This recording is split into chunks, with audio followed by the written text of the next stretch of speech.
The following is brought to you by Bleacher Report. If you guys want to check out my live post-game reaction show, make sure to have the Bleacher Report app downloaded and ready to fire up right after the game. You'll find me in the Chargers section. Bolt up. Go to Bolt fam, it's the director. Just a heads up to everybody, man. I've not had a game like this affect me since, I don't know, it was the 2021 or 2022 game versus the Cowboys where the refs royally screwed up the Chargers' chances at winning. Well, congratulations, refs. You've done it again. I consider myself a very reasonable person. I would say a very optimistic person, but this is not the way I want to watch my football game, okay? And again, nothing taken away from the Cardinals. Cardinals probably still have a pretty good shot at winning this game. But you win legitimately and you lose legitimately.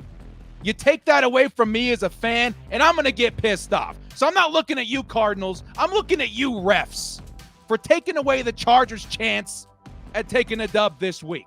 Sure, there's other opportunities. Oh, we should have scored a touchdown if we want to win. I get that. And I don't want to hear it because that's not what we're talking about. We're talking about the refs taking away from me, a Chargers fan, a legitimate opportunity to come back and win this game. Shameful. Absolutely shameful. I'm sick.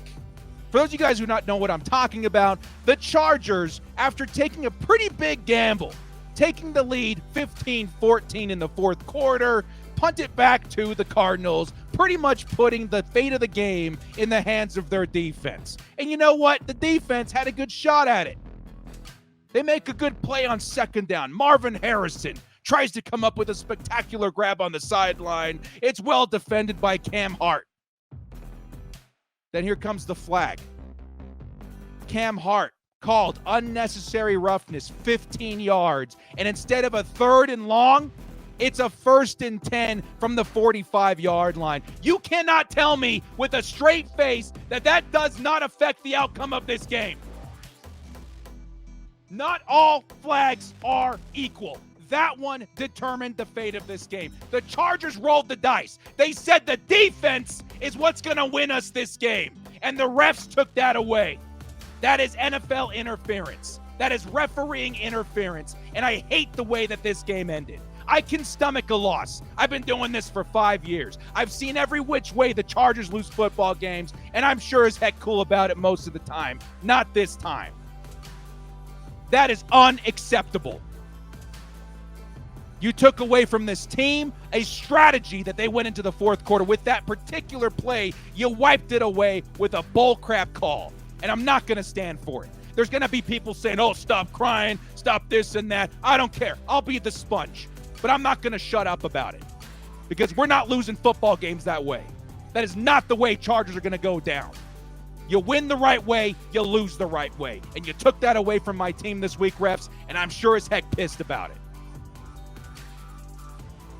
I hate that. I hate that so much, dude. That pisses me off so much. That's not what I'm here to do. That's not what I've been asked to do here on Bleacher Report. We're gonna look through this game and dissect what went wrong, what went right. Ultimately, it was a weird game from start to finish. Weird results. Chargers, huge drives, huge first half. 200 yards, only 6 points to show for it because of some weirdness. That's fine. That kind of stuff happens. It was weird. The end result was the cherry on top, though, dude. Man. I'm going to try and move past it for the sake of this stream. I'm going to try and move past it for the sake of what I've been asked to do here on Bleacher Report, but it's going to be very difficult for me to move past how this game ended. Unbelievable. And to reiterate, we could have still lost. Defense still could have given up a first down. It would have been 3rd and 10. I wouldn't have been shocked to see Kyler Murray scramble for a first and them still drive down for a field goal win. Absolutely, that could have still happened. But a 3rd and 10, a Chargers defense that has been awesome all season, that opportunity was ripped away. That's not right. That is not right. Now, I'm not going to stand for it, not at least in whatever it is I control in terms of my social media platforms and all that. I'm not standing for that, dude. And I'll take all the heat for it. I don't care. Let's talk about this game. In particular, the weirdness that we saw this week. Let me make sure I got the right screen here. So the Chargers, and this is the play I'm talking about right here. Third down. Or should I say second down? It would have been third down. Unnecessary roughness on Cam Hart. And I implore you, if you guys don't know what I'm talking about, if you're like, why is director losing his crap live on stream? He never does this. What's going on? I implore you to go look at that roughing the passer, or I should say unnecessary roughness on Cam Hart late in the fourth quarter. That completely ruined the Chargers' odds at winning this game. Completely. Anyway, that's what I was talking about there. Let's take a look at actually what went down in this game to show you that there was some weirdness going on. There was some wackadoodles. There was some strikes of fate going on, which led me to believe, all right, this may not be what we're hoping for. It's a weird game. Lots of weird stuff happening. Chargers still got a shot at it. We'll see what happens in the fourth quarter. They got to turn it on. And that they did in a lot of different ways. This, by far, being Justin Herbert's best game of the season, minus the touchdowns, really does spell out what was a weird experience on Monday Night Football. 350 yards. 27 of 39 attempts. Yes, the 3 sacks. Unbelievably good night for Justin Herbert. He really turned it on today. We just, for the life of us, couldn't escape misfortune of getting into the end zone. Of course, you guys remember in the first quarter, Chargers, man, it felt like we really turned it on. We're all waiting for this huge offensive performance by the team. Given that we're finally facing a defense that's not as imposing as the Steelers, as the Chiefs, as the Broncos, we finally got a defense where maybe our offense can get to work. And man, did we hit the ground running. Huge pass on the sideline to Jalen Reagor. That gets punched out. Jalen Reagor, he's got some unfortunate narratives that follow him around. And unfortunately, it landed on the Chargers this week. That ball takes an incredibly lucky bounce, staying in bounds. Not only staying in bounds, but going out of bounds just before, or should I say just after going into the end zone, creating a touchback for the Cardinals. That was incredibly fortunate, because if that hadn't happened, if the 9 out of 10 times going out of bounds situation happened, then the Chargers have a first down inside the 5, and we're likely scoring a touchdown. Well, that wasn't what the football gods had in mind for us this week, as that lucky bounce resulted in a touchback, and the Cardinals got the football back, resulting in no scoring in the first quarter completely. Interesting. That's partially what you're going to see in this number right here. 350 yards, great day. Great day for Justin Herbert. We just couldn't escape the wacky misfortune. I will say this. Cardinals deserve some credit. Again, I'm not mad at the Cardinals. Cardinals played a great game. I'm mad at the officiating, okay? One thing the Cardinals did really well this week was defend the run. J.K. Dobbins, man, I was predicting this guy to go 140 yards this week.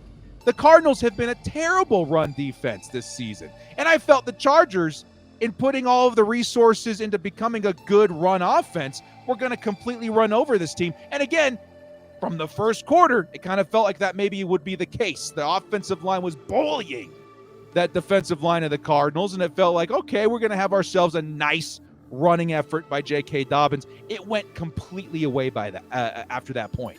14 attempts for 40 yards, 2.9 yards a carry. That's not a good run game by the Chargers. Vidal did a little bit better, but by how much? The Chargers just never got that run game going. What is that? Like under 70 yards on the day? That's by far and away the Cardinals' best effort versus the run so far this season. I have to imagine it is, because they've been a pretty bad run defense so far this year. That was shocking. And so credit to the Cardinals being prepared to shut down what the Chargers have been using to move the ball offensively this season. Justin Herbert, who's been very used to having another number 30 in Austin Eckler for his career, was very comfortable hitting the underneath, the check down, the flat to an Austin Eckler in the past. The Cardinals really threw a lot of resources at shutting that part of the field down this week. They weren't going to give that to Justin Herbert. Instead, they were, going to gamble and say, hey, you got to beat us up top, right? You're going to have some opportunities to maybe hit a man down the sideline this week, which was another BS call, by the way, that Jim Harbaugh was going off about. I was going off about it as well. If Simi Fehoko was on a go route, And Max Melton, with all of the interference you could hope to get, like 10 yards in, disrupted that go route from progressing. And because Justin Herbert still threw it as if it was a go route, the refs called it uncatchable, when really there should have been a penalty there, in my opinion. Okay, I was already pissed off about that. Anyway, the Chargers, I feel like, kind of started to figure it out in the fourth quarter. Like, okay, they're daring us to throw deep. They're daring us to attack the sidelines deep. They finally started doing it, and they started seeing a lot of success at it. And it was awesome. We started seeing the offense really come together. And that play kind of, threw a wrench into the whole idea there. But to the credit of the Cardinals, they did a really good job at defending the run, which I didn't think they would do. And they did a really good job at defending the flats, which, again, I didn't think that they would do. So credit to the Cardinals defense. They did a pretty good job. All right. Chargers offensively. 350 yards doesn't come out of thin air, right? 350 yards came off the back of what was the most spectacular Chargers tight end performance in a long time. I'm sure we saw a couple of games like this from Gerald Everett. It reminded me more of a Hunter Henry kind of performance from back in the day. Will Dissly really flipped a switch this week, and I'm hoping this is the Will Dissly we see for the rest of the season. Sure, he's not the fastest guy in the world, but he's physical. He's a great run blocker. And given 11 targets, he brought in 8 receptions. He was clutch in a lot of third down situations. Like, Will Dissly could end up being a guy that we look at for the rest of the season if that sort of momentum continues. I know that Hayden Hurst is out for a little while. This may be the opportunity that we need to kind of find something in a new tight end one for Will Dissly. So very, very great performance by him, and ultimately could be a really good sign of things to come for the tight end position as a whole going forward. Josh Palmer really stepped up this week as well, taking in 5 of his 4 targets for 63 yards. Also another big clutch day for him, helping us convert when we needed the help. Really stepped in lieu of what I'm going to say was Quentin Johnston. Had a great week. Simi Fehoko's kind of turning into that big playmaker that we saw from Mike Williams, at least if you were to look at the last couple of weeks. 2 spectacular grabs this week out of his 3 receptions. You're going to start maybe seeing him in that situation a little more because he has been in that 50-50 situation pretty good 50% of the time. So I don't know. Ladd McConkey had an off night, if you ask me, despite what he put up, 7 of 5, 46 yards. I still think that he's the wide receiver 1 for this team, at least right now, but maybe he's still shaking off that injury from last week because I did expect closer to a 100-yard day for him. Jalen Reagor. Now, this is an interesting one. I don't know what to think of this dude. I know why he was playing. It's because our returner wasn't playing this week. He was inactive, and Jalen Reagor is a pretty good returner. Not maybe as good as, Davis, but still pretty good. What he offered in speed, though, was what got me excited in the first quarter, despite the fumble. I was like, hey, man, he was butt naked up there. Whatever the Cards are doing left Jalen Reagor wide open, and that speed is something that if there's anything to Jalen Reagor's game, that's something that you can count on. The speed's really good. But the bad narratives followed him, and of course we saw that crazy fumble, resulting in a touchback. I don't know, man. I'm not especially superstitious, but that's kind of crazy that sort of play still follows Jalen Reagor to this day. Stone Smart had a couple of big plays. Either way, the passing game all of a sudden looked really good despite the lack of help from the position. We were missing Quentin Johnston. We still don't have DJ Chark back. All sorts of rumblings and rumors about a trade are flowing in and out of the Chargers, fandom. It's for very good reason. The Chargers need help. This week, the Chargers figured it out. Tight end 1, Will Dissly, picked up 81 yards on 11 targets. That's awesome. We're on 8 receptions. That's awesome. Hopefully, we continue to kind of figure it out until we have that bona fide number 1 step in. Because I promise you guys, some people are like, well, we already have a number 1 in Ladd McConkey and this and that. He's very good, and he's the number 1 for now, and he can be great, but he can be even better if you throw in, I would assume, a true X into the formula. Kind of like Tyler Lockett and DK Metcalf back in the day. You guys remember when DK Metcalf first came onto the scene? Tyler Lockett kind of had a crazy stretch of games. Well, it's because a lot of the attention all of a sudden is on this big 6'3" behemoth of a wide receiver, and it left a lot more space for Tyler Lockett to get free. I kind of see a similar situation unfolding for Ladd McConkey. If he can get a similar looking wide receiver on the outside to draw attention, I think you can maybe see that in DJ Chark when he returns from IR. But again, the Chargers definitely need some help there. Defensively, this is what I'm going to label as the almost game for the Chargers. The Chargers almost defensively dominated the Cardinals. The Chargers almost forced, 4 fumbles? Was it even more? I don't remember. In terms of opportunity for a turnover. There was that interception by T.R. Tarts that got punched out and recovered by the Cards. All these almosts add up to an almost sickening, 5 or 6 opportunities for the Chargers to create a turnover that just didn't happen. Is there a better stat to look at over here? Okay, let's just kind of follow the narrative, all right? Pass defended, okay, forced fumble. Cam Hart got the 1. Was there any more credited? I don't know. All I know is when watching the football game, there was 4 or 5, maybe even 6 opportunities for the Chargers to recover a fumble, to get a pick, or whatever. You add it all up, we had an awesome list of opportunities to get the football back to our offense, and it just never quite worked out in our favor. The Jalen Reagor thing, sure, that's unfortunate to turn into a touchback, but there was a fumble on Connor that could have easily been a Chargers ball situation there. There was the turnover by T.R. Tart, could have easily been a Chargers situation there. I know there was 1 or 2 more fumbles that went in the way of the Cardinals as well. That's insane. It's the almost game for the defense, because I'm going to say the defense played a pretty good game. There was just some wackiness going on that never quite let us finish a spectacular play, never quite let us finish, a forced fumble or a turnover, whatever. It was the almost week. I think even one of those goes our way, you're probably looking at a Chargers win this week, which just kind of adds to the twisting of the knife of unfortunate circumstances revolving around this game. The Cardinals did exactly what I thought the Cardinals were going to do offensively. Didn't see much from Kyler Murray through the air. I mean, it was a respectable game, 145 and a tutty, even with the interception. But he did a lot of that damage on the ground, which I certainly was expecting. Chargers had a really tough time containing Bo Nix last week. This is conservative. 64 yards was I was expecting minimum 50. I wouldn't have been shocked if it was 80 or 90 yards this week. So 64 does not shock me at all, right? James Conner goes for 101. That is something that I didn't see coming, though. What is that, 200 yards on the ground this week? You cannot do that if you're the Chargers. And again, a lot of wacky stuff, a lot of weird stuff this week. I'm not going to lie. But you're going to lose pretty much every football game that you allow 200 yards on the ground. That's insane. You cannot be doing that. And again, a lot of it's very circumstantial. I don't care. We got to sort that out. That's not a Jesse Minter defense stat. That you don't see that. You shouldn't see that. Hopefully we don't see it again this season, because you're going to lose a lot more football games letting that much happen on the ground. Kind of crazy. One of the comments says, if our run game was better, we could have controlled the game. And absolutely. And what's crazy is that we didn't need the run game to control this game this week. Justin Herbert was on fire.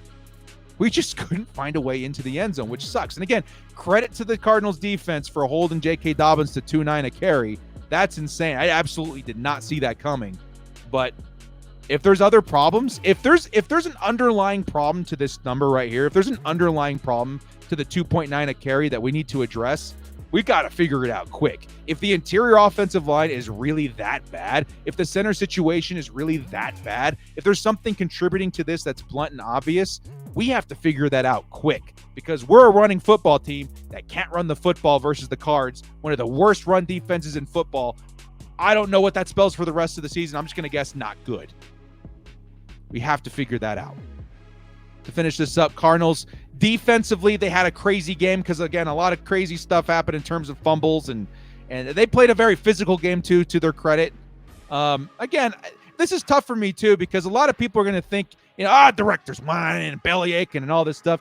Crazily enough, I like the Cardinals. I've always liked the Cardinals. They're kind of my NFC team. And so I'm not wishing ill on the Cardinals. I'm not thinking the Cardinals are at fault here. I 100% put this on the refs. The Cardinals played a good game. I just wish it would have ended different. I could have stomached this score, 17-15, had it not been for that bogus call by the refs late in the fourth that really swung things in the favor of the Cards. I don't know.